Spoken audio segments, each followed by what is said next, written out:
Hi karate and fitness ട്യൂട്ടോറിയലിൻ്റെ പുതിയ എപ്പിസോഡിലേക്ക് സ്വാഗതം. ഇന്ന് നമ്മൾ ചെയ്യാൻ പോകുന്നത് പെട്രോൾ പമ്പ് ജീവനക്കാരനെ ഉപദ്രവിക്കുന്ന ഒരു രംഗം നമ്മൾക്ക് അയച്ചു തന്നിട്ട് ഇതിനെക്കുറിച്ചൊരു വീഡിയോ ചെയ്യാൻ പറ്റുമോ എന്ന് ചോദിച്ചതിന് ആസ്പദമാക്കിയിട്ടുള്ള വീഡിയോ ആണ്. അതായത് പെട്രോൾ പമ്പിൽ ഒറ്റയ്ക്ക് ഇരിക്കുന്ന രാത്രി സമയത്ത് ഒറ്റയ്ക്ക് ഇരിക്കുമ്പോൾ ഒരാൾ വന്നിട്ട് അടിച്ച് പൈസ എടുത്തുകൊണ്ട് പോകുന്ന ഒരു സംഭവമായിരുന്നു. അപ്പോൾ നമുക്ക് നേരെ ആ വീഡിയോ ആദ്യം കണ്ടു നോക്കാം. ഓക്കെ, വീഡിയോയിൽ കാണുന്നത് അതായത് പെട്രോൾ പമ്പിൽ ഒറ്റയ്ക്ക് ചെയറിലിരിക്കുന്ന സമയത്ത് ഒരു ആൾ ബൈക്കിൽ ഇരുന്നിട്ടുണ്ട്. ഈ സമയത്ത് ഒരാൾ പെട്ടെന്ന് അടുത്ത് വരുന്നുണ്ട്. പെട്ടെന്ന് കണ്ണിലോട്ട് എറിഞ്ഞതിന് ശേഷം ഇയാൾ ഉപദ്രവിക്കുന്നതാണ്. പെട്ടെന്ന് അടിച്ചിട്ട് പൈസ എടുത്തുകൊണ്ട് പോകുന്ന രംഗമാണ്. അത് കഴിഞ്ഞ ശേഷം ഇയാൾ ചെയർ എടുത്ത് അടിക്കാൻ നോക്കുന്നുണ്ട്, പക്ഷേ ലേറ്റ് ആയിപ്പോയി. അപ്പോൾ ഇത്തരം സിറ്റുവേഷനിൽ നമുക്ക് ചെയ്യാൻ പറ്റണത് എന്താണെന്നാണ് ഇന്നത്തെ വീഡിയോയിൽ പരിശോധിക്കാൻ പോകുന്നത്. ഓക്കെ, നമ്മൾ കണ്ടത് പെട്രോൾ പമ്പ് ജീവനക്കാരൻ ഇങ്ങനെ ഇരുന്നിട്ടുണ്ടായിരുന്നു. ഈ സമയത്ത് പെട്ടെന്ന് ഒപ്പോണുണ്ട്, അതായത് എതിരാളി അയാളുടെ പൈസ തട്ടിപ്പറിക്കാൻ വേണ്ടിയിട്ട് ഇതുപോലെ പെട്ടെന്ന് അടുത്തോട്ട് വരുന്നുണ്ട്. കയ്യിൽ ഒരു സാധനം നമ്മൾ കാണുന്നുണ്ടായിരുന്നു. അപ്പോൾ ഇത്തരം സിറ്റുവേഷനിൽ നമുക്ക് തരാനുള്ളൊരു നിർദ്ദേശം എന്ന് പറയുന്നത്, ഒരുപാട് പണം നമ്മൾ കയ്യിലൊരിക്കലും വെക്കാൻ ശ്രമിക്കരുത്. നമ്മൾ മാക്സിമം അധികം വരുന്ന പണം അവിടെ വേറെ ഏതെങ്കിലും പ്ലേസിൽ നമ്മൾ സ്റ്റോർ ചെയ്തതിനു ശേഷം ചെറിയ ആവശ്യത്തിനുള്ള പണം മാത്രം സൂക്ഷിക്കുന്നതാണ് ഏറ്റവും നല്ലത്. കാരണം ഇത്തരം ടാർഗറ്റ് ചെയ്യുന്ന ആളുകൾ എപ്പോഴും ബാഗോ അങ്ങനെ എന്തെങ്കിലും തട്ടിപ്പറിച്ചുകൊണ്ട്, ഈ സമയത്ത് വിഷമം എന്ന് പറയുന്നത് പണവും പോവും, ചില ആളുകൾ ക്രൂരമായി മർദ്ദിച്ചിട്ടാണ് പോകുന്നത്. അപ്പോൾ അത്തരം സിറ്റുവേഷൻ ഇല്ലാണ്ടാക്കാൻ വേണ്ടി നമ്മൾ മാക്സിമം ചെറിയ തുക മാത്രം കയ്യിൽ കരുതുക. അതേപോലെ ഇങ്ങനെ വരുന്ന സമയത്ത് നമുക്ക് ചെയ്യാൻ പറ്റുന്നത്, ഇയാളുടെ കയ്യിൽ പൗഡർ ഉണ്ടായിരുന്നു, അതായത് മൈദയോ മറ്റായിരിക്കും, എന്താണെന്ന് അറിയില്ല. 2 ദിവസം നടന്ന ഇൻസിഡൻറ്റ് എന്ന് പറഞ്ഞിട്ടാണ് നമുക്ക് വീഡിയോ അയച്ചു തന്നത്. കോഴിക്കോടോ മറ്റോ നടന്ന സംഭവമാണ്. അപ്പോൾ നമ്മൾ ഇങ്ങനെ വരുന്ന സമയത്ത് കണ്ണിലോട്ട് ഇതുപോലെ പൊടി എറിഞ്ഞു കഴിഞ്ഞാൽ, അതായത് പൊടി എറിഞ്ഞതിന് ശേഷം നമുക്ക് ചെയ്യാൻ പറ്റുന്നത് കാണിച്ചു തരാം. പൊടി എറിഞ്ഞിട്ട് ഇങ്ങനെ പറ്റുന്നുണ്ട്. ഈ സമയത്ത് നമുക്ക് കൈ പിടിക്കാം. ചിലപ്പോൾ ബ്ലൈൻഡ് ആയിരിക്കും, നമുക്കൊന്നും കാണാൻ പറ്റുന്നില്ല. പക്ഷേ ഇയാൾ തന്നെ, ഈ വീഡിയോയിൽ കണ്ട ആൾ തന്നെ ഇതിന് കഴിഞ്ഞിട്ട് 2-3 സെക്കൻഡ് കഴിഞ്ഞതിന് ശേഷം തിരിച്ച് ചെയർ എടുത്ത് പ്രതിരോധിക്കാൻ ശ്രമിക്കുന്നുണ്ട്. അത് കാരണം അദ്ദേഹത്തിന് കാണാൻ പറ്റുന്നുണ്ട് ആ സമയത്ത്. അപ്പോൾ നമുക്ക് ചെയ്യാൻ പറ്റുന്നത് ഈ കൈ ഇങ്ങനെ പിടിക്കാം. ഈ കൈ പിടിച്ചാൽ വളരെ ക്വിക്കായിട്ടാണ് ചെയ്യേണ്ടത്. പെട്ടെന്ന് കാലിലോട്ട് ഇങ്ങനെ വീണാൽ മതി.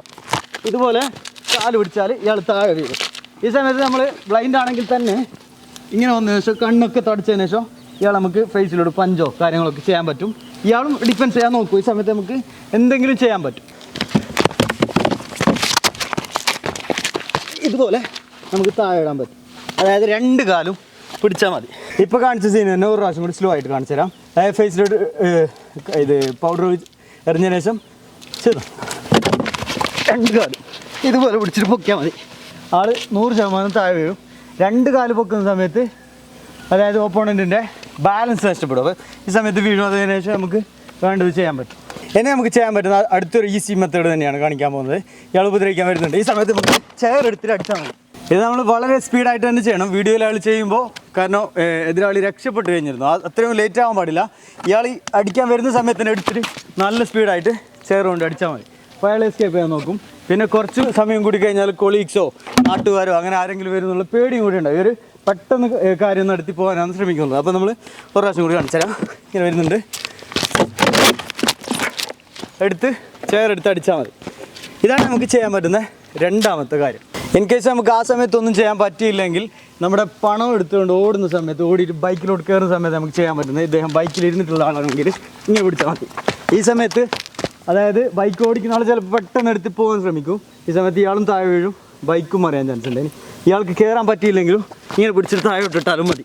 അത് നമുക്ക് ചെയ്യാൻ പറ്റുന്ന മറ്റൊരു കാര്യമാണ്. കാരണം ഇയാൾ പണം കൊണ്ട് ഈ ഒരു ആംഗിളിലായിട്ടായിരിക്കും ഓടുന്നുള്ളത്. ഈ സമയത്ത് നമുക്ക് പെട്ടെന്ന് ബാക്കിൽ 2 ഇങ്ങനെ പിടിച്ചിട്ട് താഴെ ഇട്ടിട്ടാൽ മതി. ആൾ ലോക്കാവും. ഇത്തരം സിറ്റുവേഷൻ ആർക്കും ഉണ്ടാകാതിരിക്കട്ടെ. അഥവാ ഇങ്ങനെ സിറ്റുവേഷൻ ഉണ്ടാവുകയാണെങ്കിൽ പകച്ചു പോകാണ്ട് നേരിടാൻ ശ്രമിക്കുക. അപ്പോൾ ഞങ്ങളുടെ വീഡിയോ എല്ലാവരും മാക്സിമം ഷെയർ ചെയ്യുക. വീഡിയോ കാണുന്നവർക്കും സപ്പോർട്ട് ചെയ്യുന്നവർക്കും ഒരുപാട് നന്ദി അറിയിച്ചുകൊണ്ട് ഇന്നത്തെ എപ്പിസോഡ് വൈൻഡപ്പ് ചെയ്യുന്നു. വീണ്ടും അടുത്ത എപ്പിസോഡിൽ കാണാം. ബൈ.